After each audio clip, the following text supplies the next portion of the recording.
آپ کے سامنے ایک آیت مقدسہ کا ایک جز رکھنا چاہتا ہوں تاکہ وہ بات میں آپ کو مکمل سمجھاؤں، اس انداز سے لے کر کے چلنا چاہتا ہوں۔ بارہا آپ نے نعت خوانوں سے یا مقررین سے یا میلاد کے اندر وہ آیت مقدسہ سنی ہوگی۔ ہمارا پروردگار ارشاد فرماتا ہے وَمَا أَرْسَلْنَاكَ إِلَّا رَحْمَةً لِلْعَالَمِينَ، اور محبوب ہم نے تمہیں سارے عالمین کے لیے، سارے جہان کے لیے رحمت بنا کر کے بھیجا ہے۔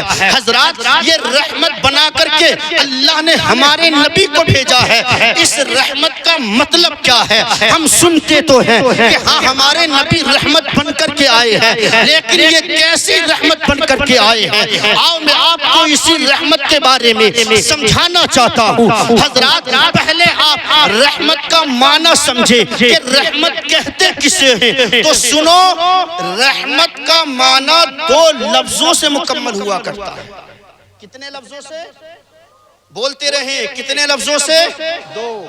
جیسے آپ دیکھیں چائے بناتے ہیں آپ، تو آپ چائے صرف دودھ کو نہیں کہتے، آپ چائے صرف پانی کو نہیں کہتے، بلکہ پانی، چائے کی پتی، دودھ، یہ ایک جگہ مل جائے تو اس کے مجموعے کو کہتے ہیں چائے۔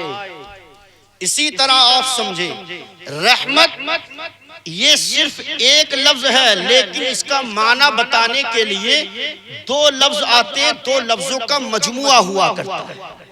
اب وہ کیا ہے؟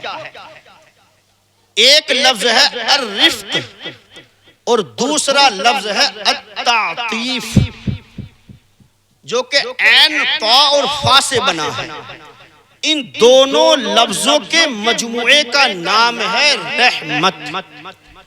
اب اس کا معنی کیا ہوگا؟ یہ دونوں لفظ ہیں، تو ایک لفظ جو الرفق ہے، اس کا معنی ہے دل کا نرم ہو جانا۔ کیا ہو جانا؟ دل کا نرم ہو جانا۔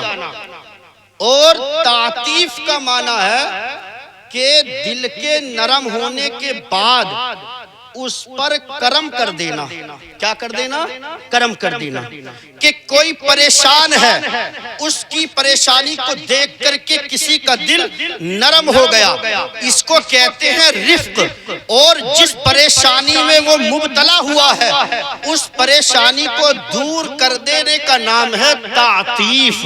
حضرات، ان دونوں لفظوں کے مجموعے کا نام رحمت ہے۔ اب ہمارے نبی کس طرح سے رحمت ہیں کہ ہمارے نبی کا دل کیسے امتی کی تکلیف کو دیکھ کر کے نرم ہوا کرتا ہے، اور ہمارے آقا اپنے امتی کی تکلیف کو کس طرح سے دور کیا کرتے ہیں۔ آپ کو میں یہ سمجھانا چاہتا ہوں کہ ہمارے نبی کس طرح کی رحمت بن کر کے آئے ہیں۔ آؤ پہلے تاریخ کے کچھ اوراق آپ کے سامنے رکھتا ہوں کہ ایک مرتبہ ہمارے آقا صلی اللہ علیہ وسلم قبرستان سے گزرتے ہیں۔ جب آپ قبرستان سے گزرے تو ایک قبر کے اندر آپ نے دیکھا کہ قبر والے کو عذاب ہو رہا ہے، دوسری قبر والے کو دیکھا، اس کو بھی عذاب ہو رہا ہے۔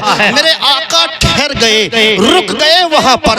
آقا نے دیکھ لیا کہ قبر کے اندر مردے کو عذاب ہو رہا ہے۔ اللہ اللہ، قربان چاہیے مصطفیٰ جانے رحمت کی نگاہ پر کہ زمین کے اوپر ہیں آپ، اور زمین کے اندر منو مٹی دفن ہے مردہ، اس کے اندر کیا ہو رہا ہے؟ مصطفیٰ جان رحمت کی نگاہ دیکھ رہی ہے۔ اللہ اللہ، جب میرے آقا نے دیکھا تو آپ نے ارشاد فرمایا، اے میرے امتیوں سنو، اے میرے صحابہ سنو، یہ جو دو قبر والے ہیں ان کو عذاب ہو رہا ہے، ان کو عذاب ہو رہا ہے۔ میرے آقا نے عذاب دیکھ لیا، میرے آقا کا دل نرم ہو گیا، میرے آقا کا دل نرم ہو گیا۔ پھر میرے آقا نے ارشاد فرمایا، او میرے صحابہ جاؤ کھجور کی ٹہنی لے کر کے آؤ۔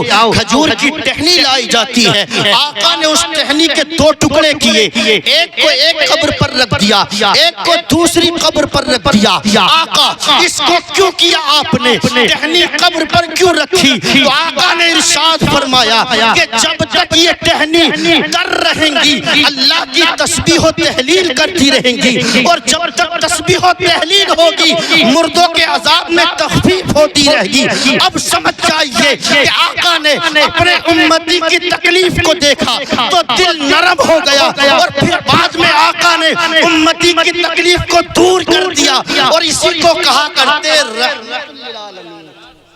کیا کہتے ہیں؟ اسی کو رحمت للعالمین کہتے ہیں کہ امتی کو تکلیف ہوئی، سرکار کا دل نرم ہوا اور سرکار نے اس کی تکلیف کو دور کر دیا، اور یہی میرے آقا رحمت بن کر کے آئے ہیں، کیونکہ رحمت ہے دل کا نرم ہو جانا اور پھر اس تکلیف کو دور کر دینا، اور میرے آقا اس طرح سے کر رہے ہیں۔ اللہ اکبر کبیرہ۔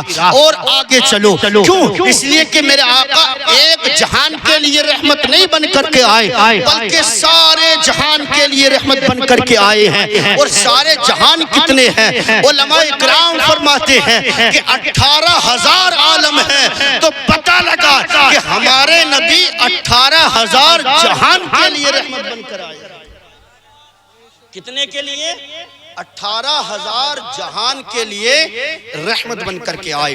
اب 18 جہان میں ہم ہی نہیں ہیں، بلکہ چرند و پرند بھی ہیں، جانور بھی ہیں، جنات بھی ہیں، اسی کے اندر حور و غلمان بھی ہیں، اسی کے اندر جنات و فرشتے بھی ہیں، یہ سب 18,000 عالم کے اندر ہیں۔ اب اگر کوئی امتی دنیا کے اندر انسانی شکل میں ہے، وہ نبی کو پکارے تو مصطفیٰ جان رحمت مدینے سے اس کی مدد کیا کرتے ہیں، اور اگر کوئی جانور نبی کو پکارے میرے آقا اس کی بھی مدد کیا کرتے ہیں، اور اگر کوئی فرشتہ نبی کی بارگاہ میں فریاد کرے تو مصطفیٰ جان رحمت اس کی تکلیف کو بھی دور کیا کرتے ہیں۔ بے شک، سبحان اللہ، سبحان اللہ۔ سنیں آپ، سنن ترمذی کی حدیث پاک ہے، کتاب التفسیر کے اندر یہ روایت بڑی تفصیل کے ساتھ بیان کی گئی۔ کیا؟ کہ میرے آقا معراج کی رات جب قرب خدا قریب تشریف لے گئے، مکان و لا مکان کی سیر کرتے ہوئے اللہ کے قرب خاص میں پہنچے، تو اس وقت راستے میں 4 مقرب فرشتے 4 مسئلوں کے اندر، کتنے مسئلوں کے اندر؟ 4 مقرب فرشتے ہیں، 4 مسئلے ہیں، 1000 سال سے اس میں بحث کر رہے تھے، لیکن ان کی وہ گتھی نہیں سلجھی، ان کے وہ مسئلے حل نہیں ہوئے۔ آخر کیا بات کہ 4 مسئلے ہیں، 4 مقرب فرشتے بحث کر رہے، لیکن مسائل حل ہونے پر نہیں آ رہے۔ فرشتوں نے عرض کی، مولا تو اپنے نبی کو ہمارے پاس بھیج دے تاکہ ہم اپنے 4 مسئلے حل کروا لیں۔ کیا کرنا ہے؟ مسئلے حل کرانے۔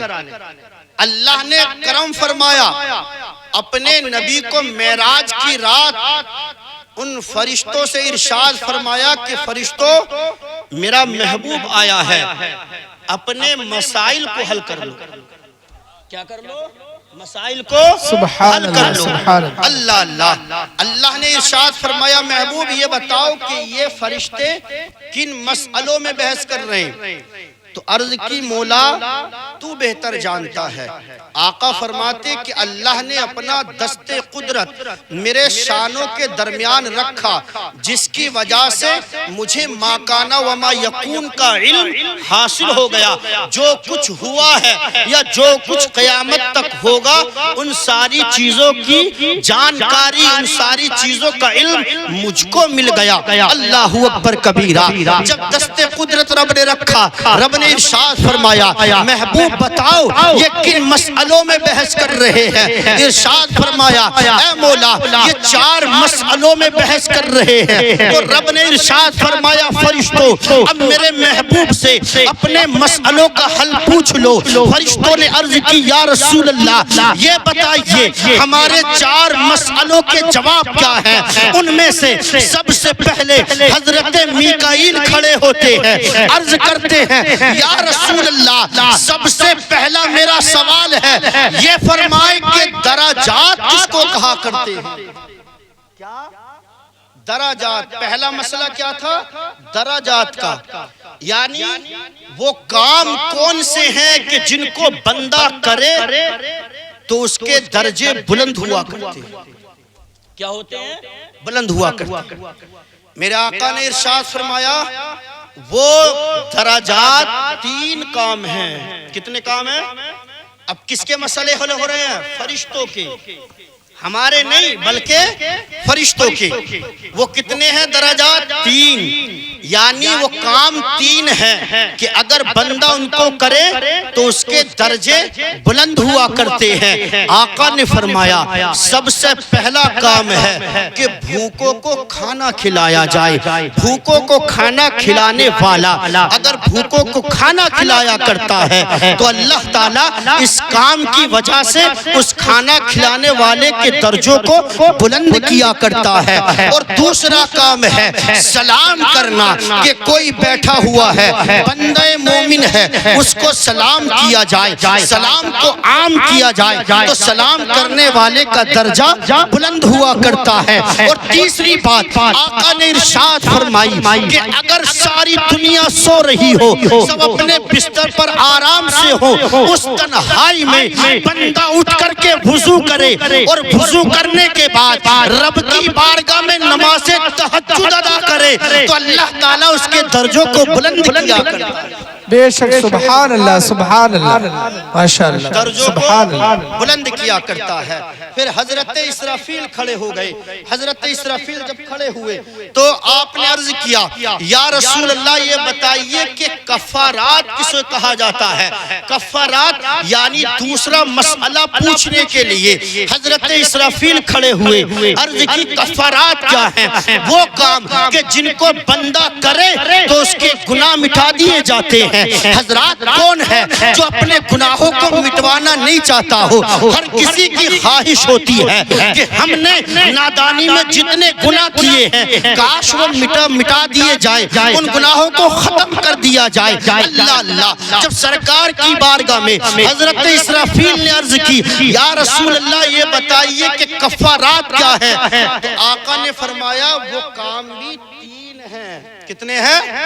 3 ہیں کہ بندہ اگر انہیں کرے تو اس کے گناہوں کو مٹا دیا جاتا ہے۔ اب آپ دیکھیں ہم وہ کام کرتے ہیں کہ نہیں کرتے؟ ہم نے بھی وہ کام کر رکھے کہ نہیں؟ سنو، اگر نہیں کرتے ہیں تو کریں، اور اگر کرتے ہیں تو اس پر استقامت کی دعا کریں۔ آقا نے فرمایا سب سے پہلی بات یہ سخت سردی ہو، پانی ہاتھ پر لیا نہ جا رہا ہو، پانی کی ٹھنڈک ہاتھ کو پریشان کر رہی ہو، ایسے وقت میں اگر کوئی مکمل وضو کرتا ہے تو اللہ تعالیٰ اس کے گناہوں کو مٹا دیا کرتا ہے۔ کیا کر دیتا سبحان اللہ سبحان اللہ، مٹا دیا کرتا ہے۔ اب ہم اپنا جائزہ لیں، سردی کا موسم ہوتا ہے تو پانی کی تکلیف ہمیں پریشان کرتی ہے، گرمی ہوتی ہے تو گرم پانی پریشان کرتا ہے۔ میرے بھائیوں یہ زندگی تھوڑی سی ہے، مختصر زندگی ہے، اس کو کامیاب کرو۔ اگر سردی ہے تب بھی آپ کوئی پرواہ نہ کرے، گرمی ہے تب بھی کسی کا اندیشہ نہ کرے، صرف اللہ کی رضا کے لیے آپ وضو کریں، اور سخت سردی ہو تو اس وقت تو آپ مکمل وضو کریں، انشاءاللہ گناہوں کا کفارہ ہو جائے گا۔ بے شک سبحان اللہ سبحان گناہوں اللہ، کا کفارہ ہو جائے گا۔ لیکن سردی کے موسم میں سب سے اہم بات جو دیکھنے میں آتی ہے وہ یہ کہ سردی میں ایک تو نماز ہی کم پڑھتے ہیں، اور اگر کچھ پڑھتے بھی ہیں تو وضو اچھے انداز سے نہیں کرتے، جلدی جلدی وضو کیا کرتے، جس کی بنیاد پر ان کا وضو مکمل نہیں ہوتا، اور جب مکمل وضو نہیں ہوا، وضو ٹھیک نہیں ہوا، تو نماز بھی نہیں ہوگی۔ سردی کی وجہ سے کھال سکڑن آ جاتی ہے کھال پر، جس کی وجہ سے پانی وہاں صحیح انداز سے نہیں پہنچتا، اور خاص کر کے وہ حضرات جو کھیتوں میں کام کرتے ہیں، جن کے پاؤں میں پھٹن ہو جاتی ہے، ان کو تو بہت احتیاط کی ضرورت ہے کہ جب وضو کریں تو اچھے انداز سے رگڑ کر کے کیا کریں، خاص کر کے جب ایڑی رگڑا کریں تو ایڑی رگڑنے کی صورت میں یہ دیکھ لیا کریں کہ پانی وہاں پہنچا ہے کہ نہیں پہنچا، ورنہ یاد رکھیں میرے آقا ارشاد فرماتے ہیں، ایک مرتبہ آقا علیہ السلام جنگ سے واپس آ رہے تھے، ایک جگہ پڑاؤ ڈالا، آقا نے حضرت بلال کو بلایا، ارشاد فرمایا بلال سب لوگوں میں اعلان کر دو ویل للعقاب، ویل للعقاب، کہ ایڑیوں کے لیے جہنم کی وادی ہے، ایڑیوں کے لیے جہنم کی وادی ہے۔ اللہ اللہ، اب آقا نے کیوں فرمایا اس طرح؟ تو مفسرین اعظام فرماتے ہیں، شارحین نے اس کی وضاحت کی ہے کہ سرکار نے اس لیے فرمایا کہ لوگ وضو کرتے تھے لیکن ایڑیاں خشک رہ جاتی تھی، جس کی وجہ سے وضو مکمل نہیں ہوتا اور نماز رہ جاتی، اس لیے خیال کیا کرے وضو کرنے میں اور مکمل وضو کیا۔ پھر سرکار نے دوسری بات ارشاد فرمائی کہ جو کفارات میں شامل ہے کہ بندہ اگر اس کو کرے تو اس کے گناہ مٹا دیے جاتے ہیں۔ سرکار نے فرمایا کہ آدمی اگر گھر سے پیدل نماز با جماعت ادا کرنے کے لیے چلتا ہے تو اللہ تعالی ہر قدم پر اس کے گناہوں کو مٹا دیا کرتا ہے۔ کیا کر دیتا ہے؟ بے شک، سبحان اللہ سبحان اللہ۔ اسی طرح تیسری بات آقا نے فرمائی کہ تیسری بات یہ ہے، ایک نماز ہو گئی، اب دوسری نماز کے انتظار میں یہ بیٹھا ہے، تو ایک نماز سے دوسری نماز کے انتظار میں جو رہتا ہے، اس درمیان کے اس کے گناہ مٹا دیے جاتے ہیں۔ اللہ اللہ، یہ تو دوسرا سوال تھا فرشتوں کا۔ تیسرا سوال کرنے کے لیے حضرت جبریل کھڑے ہو گئے، عرض کی یا رسول اللہ یہ ارشاد فرمائیے کہ منجیات کیا ہیں، یعنی وہ کام کون سے ہیں کہ جن کو بندہ کرے تو نجات حاصل کر لے، کامیابی اسے مل جائے؟ تو میرے آقا نے فرمایا وہ کام بھی تین ہیں۔ کتنے ہیں؟ سبحان اللہ سبحان اللہ۔ کہ تین کام ہے وہ، اس کو اگر کرے گا بندہ تو نجات پا جائے گا، اور اس میں ہمارے لیے بھی درس عبرت ہے کہ ہمیں اسے اپنانا چاہیے تاکہ ہم بھی ہر طرح کی بلاؤں سے نجات پا جائیں۔ میرے آقا نے فرمایا پہلی بات یہ، تنگ دستی ہو یا مالداری ہو، دونوں حالتوں میں درمیانہ برتاؤ کرے۔ کیا کرے؟ درمیانہ۔